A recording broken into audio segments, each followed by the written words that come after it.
My name is Paul Furs, and I'm the head of Test Methods Development at Titleist. Test Methods Development builds and maintains the test equipment that R&D uses to test our current products and all of our candidate products that are in development.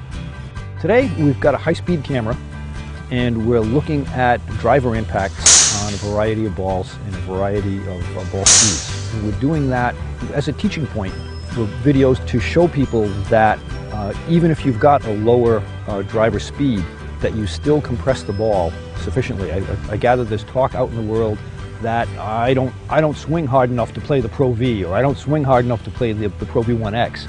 Well, honestly, if you compare the 120 mile an hour driver speed to the 175 mile an hour driver speed, then you'll see that the compression on the ball is really quite similar. Today we're shooting 22,000 frames a second.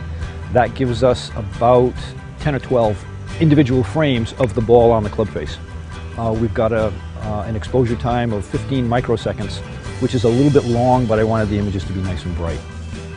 We can take measurements of the ball and we know precisely what the time is from one frame to another, so we look at it as a series of still pictures, and we can look at the mechanics of how the ball impacts the club and how that translates into spin and speed and launch angle. The first time we did this, there were a bunch of things that the ball does that I really didn't expect. We did expect that the compressions would be similar. That was part of the point of going through this exercise, so that wasn't a real surprise. But when the club comes into the ball, ball's round, as best that I can do round with my fingers, the club comes into it and this side of the ball goes flat. And there are 3 or 4 frames where the ball looks like a D, flat on this side and round here. And then right before it's done, the back side of the ball pulls in like that and then goes out.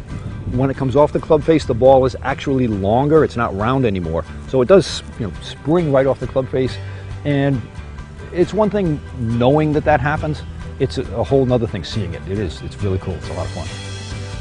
We have used this camera and this kind of setup to look at how the ball responds, contact time, how long the ball is on the club face. On a wedge, we look at the ball sliding up the wedge face and what the mechanics of that are. So there are other sciencey things that we do with the camera. This is the very early development of a golf ball. So we look at lots of different kinds of materials. We look at lots of different combinations, different paints, different dimple patterns. We weed through a lot of stuff at these early stages. A lot of it's pretty good, but we keep going until we can find something that's just the best. So I've been at Titleist for a long time, for 15, 16 years. I've been in automation all the time, so I like being able to tell a machine what to do. I'm a 2-year-old with a light switch, right? You've ever seen that? That's me. Hey, look what I can make this thing do. So that's what I like. Oh yeah, me and everybody I work with. We all take this very seriously. We all love what we do. I love it when the guy picks up the ball after that last putt and does, right that to the camera. It's a Titleist. That's, we make a great product.